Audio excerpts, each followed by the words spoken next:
성령이 충만한 삶을 살려면 이라는 제목으로 하나님 말씀을 전하겠습니다. 우리가 다 매일 순간순간 하나님의 뜻대로 살겠다고 매우 결심을 하지만 실패할 때가 참 많습니다. 굉장히 굳게 결심함에도 불구하고 실패할 때가 너무나 많습니다. 또 죄악을 떨쳐버리고 살고 싶은데 오히려 어떨 때는 죄의 구덩이에 깊숙이 빠져있는 나를 발견할 때 참 한심스럽기도 합니다. 십자가 믿는 순간부터 영원한 생명을 가져서 이제는 정말 평안하고 기쁘고 신앙생활이 즐겁고 감사가 있어야 함에도 불구하고 오후쯤에 보면은 여전히 불평불만에 쌓여있는 내 자신을 바라보게 합니다. 왜 이런 일이 일어납니까? 신앙생활은 기뻐야 되는데도 불구하고 기쁨이 없는 것, 왜 이런 일이 일어나겠습니까? 제목이 타짜인 영화가 있습니다. 영화 제목이 타짜입니다. 타짜. 전설의 도박꾼들이 등장하는 영화입니다. 평경장이라는 사람이 있는데 대한민국의 전설적인 화투의 정말로 그런 사람이 됩니다. 그런 사람이 있는데 이 도박판에서 속고 속이는 내용입니다. 영화가 그렇게 재밌더라고요. 보니까 남을 속이는 영화가 그렇게 재밌더. 그래서 어쩌면 나도 그런 성향이 있나 보다 생각할 정도는, 그 나쁜 사람과 속이는데 그렇게 스릴 있고 시간 가는 줄 모르고 영화를 봤습니다. 화투를 이용한 도박판을 배경으로 한 영화였어요. 도박에 빠져들어서 타짜의 경제에 이르게 되는 한 사람을 소용했는데 바로 그 배우가 조승우라는 배우입니다. 그래서 제가 궁금해서 이 타짜라는 단어를 한번 찾아봐서 국어사전에. 근데 이게 표준어입니다. 만든 말이 아니고 표준어, 대한민국 표준어 바로 타짜예요. 무슨 말이냐면 노름판에서 남을 잘 속이는 재주를 가진 사람, 표준어라고 쓰여 있습니다. 그것을 찾아보면 노름판에서 남을 잘 속이는 재주를 가진 사람, 표준어, 타짜라고 쓰여 있습니다. 그러나 이미지는 좋지 않은 것 같아요. 저 여러분 타짜가 되지 마시기를 예수님으로 권면드립니다. 타짜가 돼서는 안 됩니다.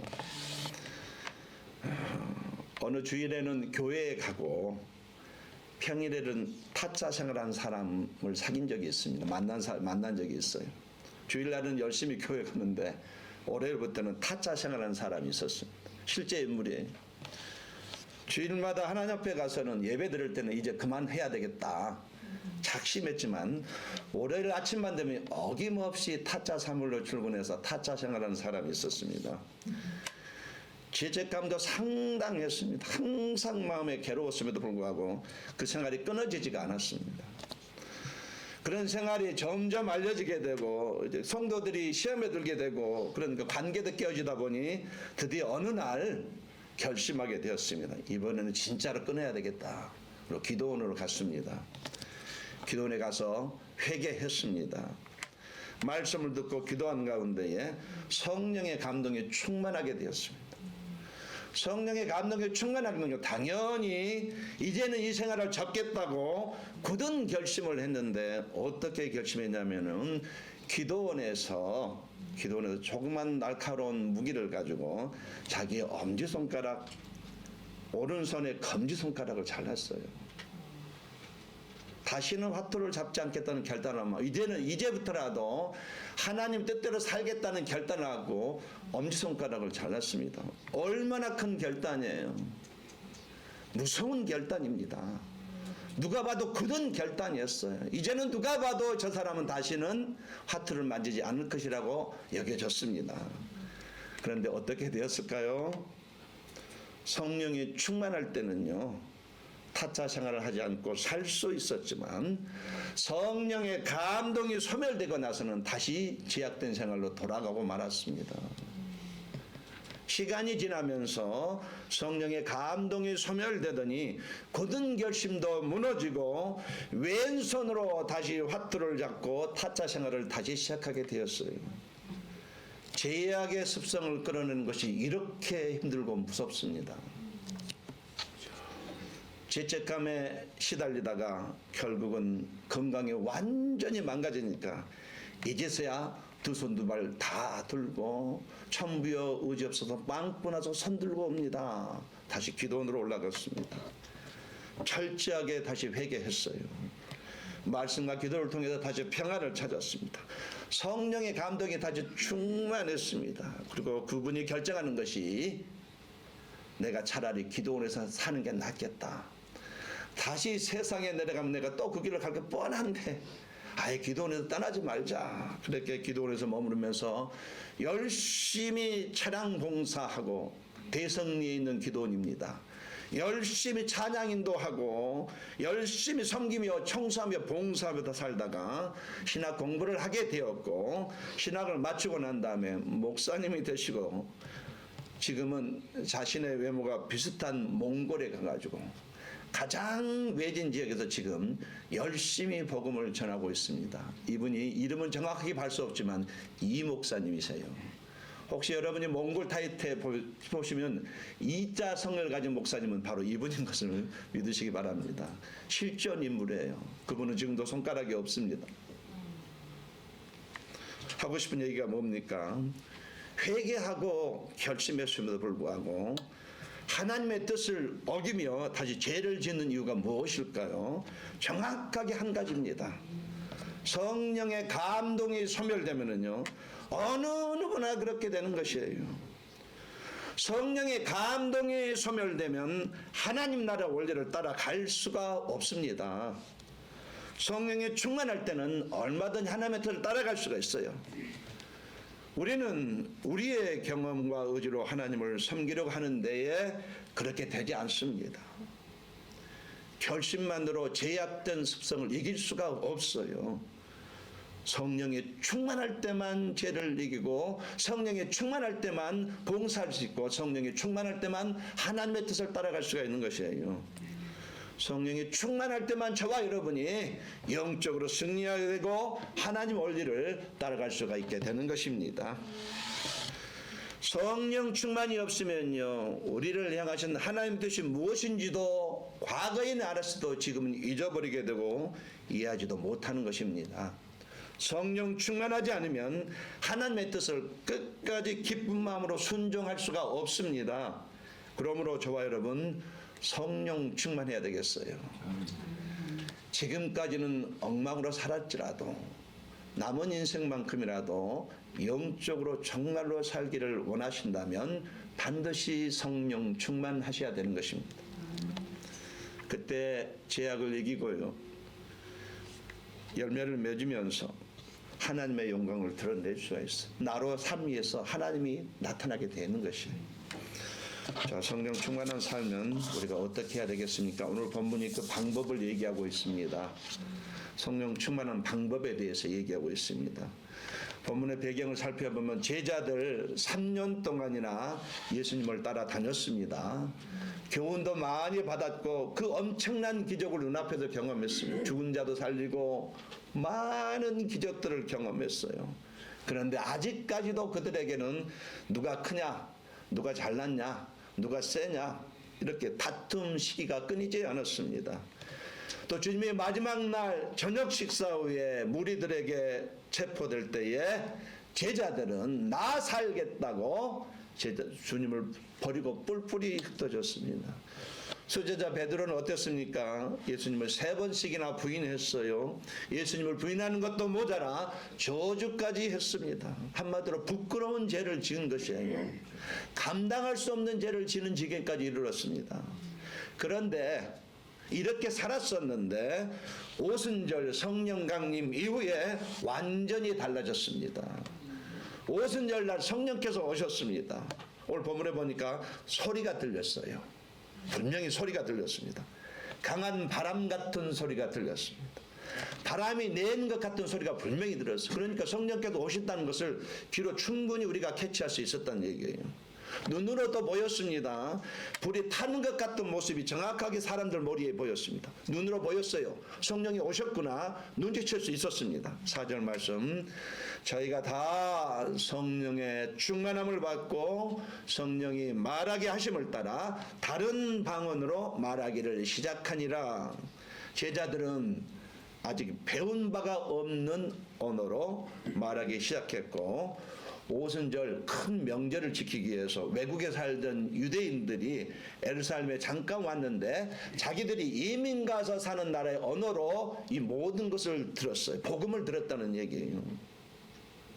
제자들이 성령에 충만했기 때문에 이런 일이 일어난 것입니다.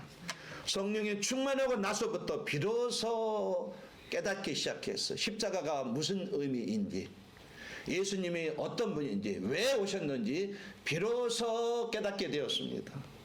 큰 확신이 있었어요. 죽음에 대한 두려움이 사라졌습니다. 예수를 전하지 않고는 견딜 수 없는 마음이 솟구쳐 올랐습니다. 드디어 헌신하게 되었고 담을 사랑하게 되었고 복음을 위해서 열심히 달려가고 열매를 맺게 되었어요. 성령이 충만할 때에 이런 일이 일어났다는 것이에요. 누구나 성령을 충만히 받기 전에는 아직도 육신에 속해서 원하는 선은 행하지 못하고 원치 않은 악을 행하는 경향이 상당히 있습니다. 성령이 충만하지 않을 때는 마음속에 평안과 기쁨이 부족하다는 그런 느낌이 있습니다. 믿기는 하나 능력이 없으니 복음을 전하지 못해요. 입에서 예수란 단어를 도저히 뽑아내지 못합니다. 사랑의 실천을 원하지만 잘하지 못합니다. 또 삶의 짐을 온전히 주님께 맡기지도 못합니다. 성령 충만하지 않을 때는 언제나 근심이 떠나지 않고 때로는 낙심하고 절망에 빠져있는 내 자신을 발견합니다. 성령 충만하지 않을 때는 마음이 깨끗하지 아니하니 하나님을 볼 수가 없어요. 찬양을 해도 감동을 얻고 말씀을 들어도 들리지 않습니다. 기도해도 확신이 없어요. 기도 생활을 하지만은 형식적으로만 지키는 것이에요. 성경을 읽지만 깨닫지 못합니다. 성령의 열매를 맺지도 못해요. 예수님께서 우리에게 오신 것은요, 우리가 영원한 생명을 얻을 뿐만 아니라 우리 저와 여러분이 언젠가 하나님의 시상대 앞에 서는데 그날까지 이 땅에서 풍성한 삶을 누리도록 하기 위해서 오셨습니다.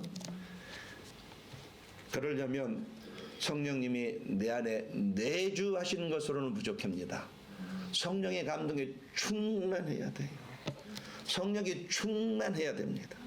성령이 충만할 때에 성령의 열매가 내 마음속에 맺히기 시작합니다. 성령이 충만할 때 사랑하게 되고 기뻐할 수 있고 화평할 수 있고 인내할 수 있고 자비가 생기고 양선하고 충성하고 온유하고 절제하는 성령의 열매가 우리 마음속에 성품의 삶에 맺히게 되는 것입니다. 성령이 충만할 때에 유혹을 이깁니다. 성령이 충만할 때에 시험을 통과할 수가 있습니다. 성령이 충만할 때 근심 걱정이 줄어들어요. 성령이 충만할 때에 기쁨으로 주의 일을 할 수 있고 힘있게 복음을 전하고 성령이 충만할 때에 이웃을 사랑할 수가 있고 사랑을 실천할 수가 있는 것이에요. 성령이 충만할 때에 영적인 힘이 내 안에서 솟구쳐 오릅니다. 낙심하지 않고 어떤 두려움도 극복하고 좌절해 나갑니다. 무거운 짐도 견딜 수 있고 이기고 전진하게 되는 것이에요. 성령으로 충만할 때에 나도 내 자신을 어쩌지 못하는데 이 나의 자아를 나도 어떻게 처리하지 못하고 성령이 충만할 때 이 나의 자아를 이기고 세상을 이기고 마귀를 이기게 되는 것이에요. 내게 능력 주시는 자 안에서 내가 모든 것을 할 수 있느니라 마음속에 외치면서 승리적인 생활을 하는 것이 바로 성령 충만할 때만이 가능합니다. 그러므로 저와 여러분 이제부터라도 정말로 그리스도인답게 살기를 원하시는 마음이 있으시다면 성령이 충만하셔야 돼요. 성령이 내주하신 것으로 부족합니다. 물론 성령이 충만하지 않을지라도 언젠가 하나님 앞에 서지만 그러나 하나님은 그렇게 살라고 우리 이 땅에 남겨놓지 않으셨어요. 하나님께서는요 믿는 사람에게 허락하신 약속의 은혜가 성령 충만입니다. 누구든지 성령 충만할 수 있습니다. 특권 충만 누리는 게 아니에요. 자, 저와 여러분이 남은 인생 성령 충만해야만 하나님의 자녀답게 살 수 있습니다. 하나님의 영광을 돌릴 수 있습니다. 어떻게 하면 성령이 충만하게 되는지 오늘 본문과 성경을 중심으로 세 가지만 같이 생각해 보겠습니다. 첫 번째로 성령이 충만하려면 말씀을 듣는 삶이 필요합니다. 성경이 그렇게 제시하고 있어요. 말씀을 잘 들어야만 성령이 충만하다. 말씀이 선포되는 곳에 성령의 기름이 부어진다고 성경이 말하고 있습니다. 사도행전 10장에 보면요, 베드로를 초청한 고넬료는 일가와 친척과 가까운 친구들을 모아놓고 말씀을 듣기 위해서 베드로를 기다렸거든요. 혼자서만 말씀을 들으라는 것이 아니라 자신이 아끼고 사랑하는 자들을 모아 그들과 함께 듣고자 했습니다. 뭘 말하냐면 듣는 것을 귀하게 여겼다는 것이에요. 할렐루야. 아멘. 여러분도 듣는 것을 귀하게 여기시기 바랍니다. 그래서 말씀 시간에 조심하면 안 돼요. 그럼 불경건죄에 해당됩니다. 피곤하다는 이유는 미리 준비하셔야 되는 것이에요. 좋으시면 안 됩니다. 귀담아 들으셔야 돼요. 고넬료는 자신의 집을 찾아온 베드로의 발 앞에 엎드려서 절을 했습니다. 이 절을 한다는 것은 낮은 자가 높은 자에게 최고의 경의를 표하는 행동이에요. 높은 지위를 가진 로마 군대의 백부장이었던 고넬료가 갈릴리 출신의 이름 없는 어부에게 공손히 땅에 엎드려서 절을 한 것이에요. 당시의 문화적인 배경으로는 도저히 있을 수 없는 일입니다. 인간적으로 이해되지 않는 일이에요. 왜 그런지 아십니까? 선포되는 말씀 앞에 겸손히 자세를 취한 것이에요. 할렐루야. 사도행전 10장 44절 말씀, 베드로가 이 말할 때에 성령이 말씀 듣는 모든 사람에게 내려오시니 했습니다. 베드로가 설교하는 중에 성령께서 임하셨다는 것이에요. 오순절 마가 다락방에 임했던 그 성령님이 하나님이 이방인에게 최초로 성령을 부어주신 사건이 오늘 본문의 사건입니다. 하나님의 말씀이 선포되고 있을 때에 하나님의 성령이 임합니다. 말씀이 선포되는 순간은 성령과 은혜를 받을 수 있는 저런 좋은 찬스예요. 우리가 말씀을 소홀히 하지 않고 마음과 정성을 다해서 그 말씀을 듣는다면 지금 이 순간에도 우리는 얼마든지 그 말씀을 통해서 은혜 받고 성령의 충만함을 입을 수가 있습니다. 오늘날 많은 성도들이 하나님 말씀 듣기를 소홀히 하는 경향이 있고요. 설교 시간을 대충으로 때우는 사람들이 있는데 맞지 않습니다. 교회에 나와 앉아서 딴 생각하다가 집으로 돌아갑니다. 여러분 교회 오신 이유가 뭔지 아십니까? 따라하겠습니다. 교회에 오는 이유는 하나님의 말씀을 듣기 위해서 오는 것이다. 그러니까 이건 하지 않고 엉뚱한 것만 하는 성도들이 참 많아요. 말씀 들으러 오는 이 시간에 이건 하지 않고 엉뚱한데 아웃사이드 되는 사람은 참 많아요. 하나님 보시면 답답한 것이 본인이 어떨지 모르겠지만 하나님 보시면 답답한 것이에요. 성령의 기름 부음과 은혜를 받을 수 있는 좋은 기회를 그는 지금 잃어버리고 있습니다. 어떻게 축복을 할 수 있겠어요? 말씀을 무시하는데. 복을 주고 싶어도 줄 수가 없어요. 그러다 보니 50년 신앙생활에도 항상 그 모양입니다. 성령의 체험을 못한 채 은혜 받지 못한 채 수박 겉만 하는 신앙생활, 맹숭맹숭한 신앙생활을 50년 동안 지속하는 것이에요. 성령의 충만함을 기대하신다면 말씀이 선포되는 자세에 진지하게 나오셔야 됩니다. 선포되는 말씀을 간절한 마음으로 받으셔야 돼요. 귀담아 들으셔야 됩니다. 그때 하나님은 성령을 부어주시고 은혜를 부어주시고 신령한 복, 기름진 복을 주시는 것입니다. 여러분 권면드립니다. 말씀 듣는 자세를 정말로 진지하게 하시기를 예수님으로 고민을 드립니다. 여러분 영혼을 위해서 그렇게 하시라는 얘기예요. 이뿐만이 아닙니다. 하나님은요 말씀을 가까이 하는 자에게는 특별한 보상을 주셔요. 여러분 하나님 말씀을 읽거나 묵상하거나 듣거나 갖게 하면 그냥 지나치지 않아서 하나님 거기는 반드시 보상이 따라요. 말씀을 통해서만이 하나님의 성품이 우리에게 부어집니다. 기억하셔야 돼요. 말씀을 통해서만이 하나님의 성품이 나게 보여줍니다. 그때 내 인격이 변하는 것이에요. 내가 아무리 노력해도 변하지 않는 나의 이 꼬라지가 하나님 말씀을 통해서 하나님 성품이 부어질 때 그때 비로소 변한다는 얘기예요. 말씀을 듣는 중에 깨달아진 말씀은 죄를 잘라냅니다. 깨닫게 하고 죄를 방어하는 기능을 가져요. 우리 안에 선한 것이 있을 때에 건강한 말, 아름다운 말 하게 되는 것입니다. 선한 것이 무엇입니까? 딱 한 가지예요. 하나님 말씀만이 선해요. 깨달아진 말씀이 내 안에 있게 될 때에 빗대 비로소 선한 말, 건강한 말, 아름다운 말을 하게 됩니다. 또 말씀만이 나의 믿음을 자라게 해요. 말씀만이 하나님의 사랑을 또 확신을 갖게 하는 것입니다. 말씀은 또 내게 지혜를 줘요. 통찰력을 주고 분별력을 줍니다.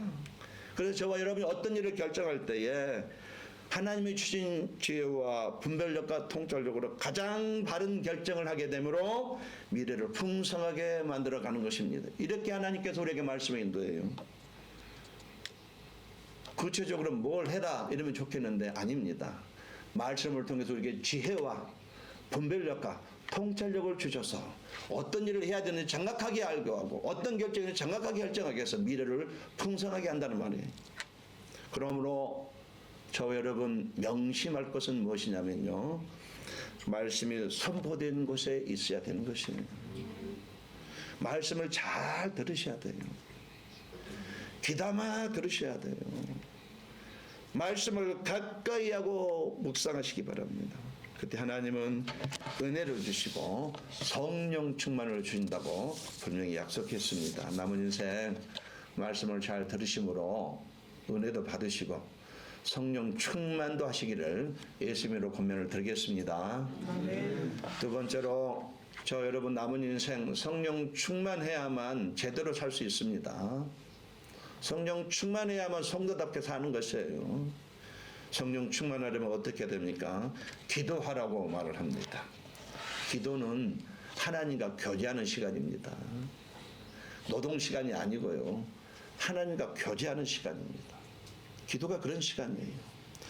사도행전 2장 1절 말씀, 오순절 날이 이미 이름에 저희가 다 같이 한 곳에 모였더니 마가다락방에 제자들과 120명 성도들이 같은 마음을 품고서 같은 장소에 모여서 같이 열심을 해서 같이 기도했더니 예수 그리스도의 영이신 성령이 오셨습니다. 하나님은 기도하는 자들에게 성령을 쏟아부어 주셨습니다. 바울과 실라가 빌립보 감옥에서 찬송하며 기도했더니 성령의 감동에 충만하게 되었습니다. 그랬더니 옥터가 움직이더니 옥문이 열리고 족쇄가 풀렸습니다. 이게 성령 충만의 위력이에요. 성령 충만을 기대한다면 먼저 죄를 자백하시고 성령으로 충만케 해달라고 기도하시기 바랍니다. 정말 여러분 가운데에 성령이 충만함을 기대하신다면 죄를 자백하고 성령으로 충만하게 해달라고 기도하시기 바랍니다. 내 마음속에 걸리는 것이 있습니까? 회개하세요. 아무리 작은 죄라도 생각난 것이 있다면 토해 놓으세요. 오순절날 기도하는 가운데 제자들과 성도들은 먼저 죄를 철저하게 회개했습니다. 성령이 임재하기에 꺼리낄 수 있는 것이라면 다 무엇이든지 내 속에 있는 안에 있는 것 바뀌는 건 모두 다 떨쳐버렸습니다. 회개했어요. 그리고 나서 나의 삶 전체를 성령으로 충만케 해달라고 기도했더니 하나님이 정말로 성령이 충만케 되었습니다. 여러분, 저 여러분 기도하지 않고 어떻게 영적으로 살 수 있겠습니까? 불가능합니다. 예수님도 얼마나 기도에 열심히셨어요. 시간을 정해놓고 기도하시고 때로는 차례 기도하시고 때로는 새벽에 나와서 기도하셨어요. 기도하지 않고는 결코 영적으로 바르게 살 수가 없습니다. 우리 대한민국에 있는 믿음의 선배들의 속담이 있습니다. 이런 말이 있어요. 예배당을 청소하는 사람에게는 건강의 복을 주시고 기도하는 사람에게는 성령 충만을 주신다. 이것이 대한민국 믿음의 선배들의 표 같은 표입니다. 누가 예배당에 나와서 청소하고 싶겠어요? 쉽지 않은 일이에요. 그러나 예배당에 나와서 청소하는 사람에게는 건강의 복을 주시고 예배당에 나와서 기도하는 사람에게는 성령 충만을 주시고, 이게 우리 대한민국 믿음의 선배들의 표현 같은 표현입니다. 기도함으로 성령이 충만한 삶을 살게 되는 것이에요. 한나가 문제가 있을 때에 그는 집에서 기도하지 않았습니다. 성전에 나와서 기도했어요. 분명히 주님은 우리에게 말세가 가까울수록 모이게 힘쓰라고 했잖아요. 예배당에 모여서 기도하라고 주님이 말씀하셨습니다. 모여서 기도할 때 서로에게 큰 힘이 되는 것이에요. 한 사람이 기도하면 10분이지만 10사람이 기도하면 100분입니다. 하나님은 모여서 같이 기도하기를 원하셔요. 그때 강한 역사가 일어나기 때문에 함께 모여서 기도할 때에 은혜와 성령의 역사는 반드시 일어나는 것입니다. 여러분, 하나님과 교제함으로 성령 충만을 회복하시기를 예수님으로 권면을 드립니다. 아멘. 기도가 하나님과 교제예요. 하나님과 교제하면서 가셔야 될 거 아니에요. 저희와 같이 첫 번째로 성령 충만하려면 말씀을 마음으로 잘 받아들여야 됩니다. 말씀이 선포되는 곳에 성령의 기름 부음이 있습니다. 두 번째로 기도하는 삶이 필요합니다. 기도할 때에 성령의 기름 부음이 쏟아부어지는 것이에요. 마지막 세 번째로 성령이 충만하려면 영적인 사람과 교제를 해야 됩니다.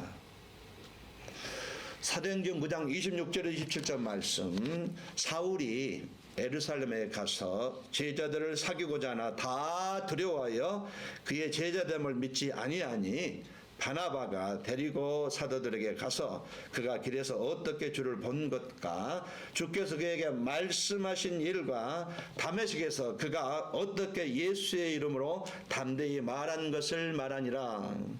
바울이 예수 믿고 새 사람이 되었지만 사람들은 그를 믿을 수가 없었습니다. 문헌에 보면은 요세푸스의 전승에 의하면은 바울이 죽인 사람이 12명이 넘었대요. 그가 직접 죽인 건 아니지만 결정권자였기 때문에 그가 죽인 건 마찬가지예요. 그가 예수 믿는 사람을 죽인 것이 12명이 넘었답니다. 이게 문헌의 기록에 나와 있어요. 대단한 사람 아닙니까? 어떻게 사람을, 예수 믿는 12명을 죽일 수가 있어요? 한마디로 이 사람은 사람이 아닌 거예요. 태어나지 않았으면 좋을 뻔한 사람이에요. 그런데 예수를 믿었다고 이제 교회에 나오니 누가 그를 받아주겠어요? 아무도 믿지 않고 신뢰하지 않았습니다. 완전히 왕따예요. 그런데 바나바가 나서서 내가 개런티합니다.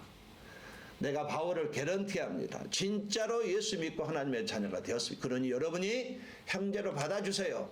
이렇게 개런티했더니 그때부터 예루살렘 교회가 바울을 받아들이게 되었습니다.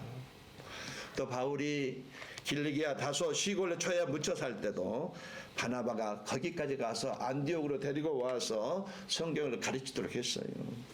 같이 선교여행을 하면서 두 사람 때문에 이 지구촌이 복음화된 게 아닙니까? 사실 두 사람 때문에 이 지구촌 전체가 복음화된 것이에요. 하나님 나라를 확장시켰습니다. 바울을 기독교 역사의 무대 위에 세운 사람이 바로 바나바입니다. 바나바가 아니었다면 오늘날 바울은 있을 수가 없어요. 바울의 입장에서 보면 이렇게 성령에 충만한 바나바와 함께 교제한 것이 인생의 엄청난 축복이었어요. 오늘 저와 여러분도 이런 사람이 필요합니다. 우리의 신앙생활 진짜로 친구가 필요해요. 아시는 대로 신앙생활 혼자 가는 길이 아닙니다. 동역자가 필요해요. 교제할 사람이 필요합니다. 다윗과 요나단은 친구이며 동역자였잖아요. 다윗은 인생의 가장 힘든 시기에 요나단을 통해서 위로를 받았고 힘을 얻었습니다. 요나단은 또 누굽니까? 본인이 왕세자예요. 다윗만 없어지면 자기가 왕이 됩니다. 그럼에도 불구하고 그는 그 길을 가지 않았습니다. 왜? 하나님께서는 다윗을 선택하셨기 때문에. 그는 자기 모든 권리를 내려놓고 다윗이 왕이 되도록 도왔습니다. 이런 사람 멋진 사람이에요. 이렇게 하나님의 뜻을 따르는 요나단과 함께하고 교제함으로 다윗은 미래를 그림을 그릴 수가 있었던 것입니다. 교제할 때에는 육적인 사람과 지내게 되면 성령의 감동이 소멸되지만 영적인 사람과 교제할 때 성령의 감동은 더 커지는 법입니다. 그러므로 저 여러분 괜찮은 사람과 영적인 사람과 교제해야 돼요.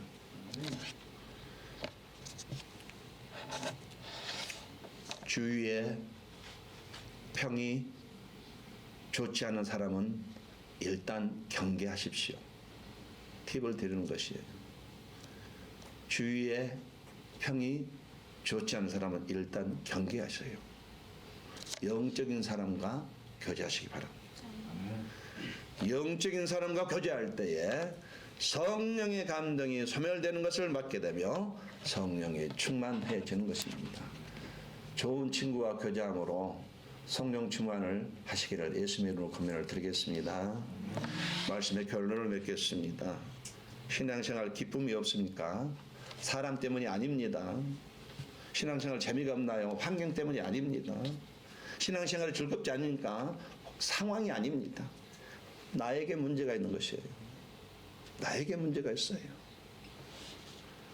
신앙생활 즐거움과 평안이 없는 이유는 나에게 있습니다. 성령의 감동이 소멸됐기 때문에 그러는 것이에요. 성령이 충만하면 당연히 평안이 있고 기쁨이 있습니다. 우울증이 떠나가는 것이에요. 성령이 충만할 때 깊은 임재를 경험할 수 있습니다. 나를 이기고 세상을 이기고 악한 영들을 이기는 것이에요. 죄의 유혹을 물리치고 죄악된 생활을 하지 않습니다. 성령이 충만하면 인격도 달라져요. 하나님의 능력이 나타나고 자존감이 커집니다. 성령이 충만할 때 섬길 수 있고 사랑할 수 있고 봉사할 수 있고 십자가 질 수 있고 감사할 수 있습니다. 성령이 충만한 곳에 신앙의 성숙이 있어요. 성령이 충만하면 그때 비로소 하나님의 간절한 꿈을 나의 비전으로 삼고 그 비전을 이루기 위해서 헌신하게 되어 있어요. 자동차가 아무리 좋아도요, 운전 실력이 아무리 뛰어나도 가스가 떨어지면 자동차는 갈 수 없습니다. 그런 것처럼 우리의 영적인 삶이 그렇습니다. 성령의 감동이 떨어지면, 성령의 기름 부음이 떨어지면, 성령의 가스가 떨어지면 절대로 영적으로 살아갈 수가 없어요. 성령이 내주함에도 불구하고 세상 사람과 똑같이 살아가게 되는 것이에요. 하나님 보시기에 가슴 아픈 신앙생활을 하게 되는 것입니다. 성령 충만은 그것을 기대하는 자에게 하나님께도 주신다고 약속을 했습니다. 성령이 내주하는 것으로 부족합니다. 항상 넘어지게 돼 있어요. 유혹하면 넘어집니다. 마귀가 꼬리치면 바로 넘어져요. 성령이 충만하면 완전히 이기게 되는 것입니다. 그때 비로소 나를 통해서 예수의 향기가 풍겨나고 하나님께 영광이 드러내게 되고 복음의 열매를 맺게 되는 것입니다. 아멘. 말씀이 선포되는 곳에 가시기 바랍니다. 기도의 자리에 있으시기 바랍니다. 좋은 영적인 친구와 사귀시기를 예수님으로 간절히 축원합니다. 그래서 성령이 충만해서 이기는 삶 사세요. 더 이상 마귀에게 휘둘리지 말고 이제는 정말로 남은 인생 얼마 남지 않았는데 하나님을 드러내는 삶을 사시다가 시상대 앞에 서서 주님의 위로를 받으시기를 예수님으로 간절히 축원합니다. 기도하겠습니다. 아버지 하나님, 성령 충만하게 하여 주옵소서. 나도 이기고 세상도 이기고 마귀도 이기고 하나님의 영광 드러내며 복음 열매를 맺게 해 주옵소서. 예수님 이름으로 기도드립니다. 아멘.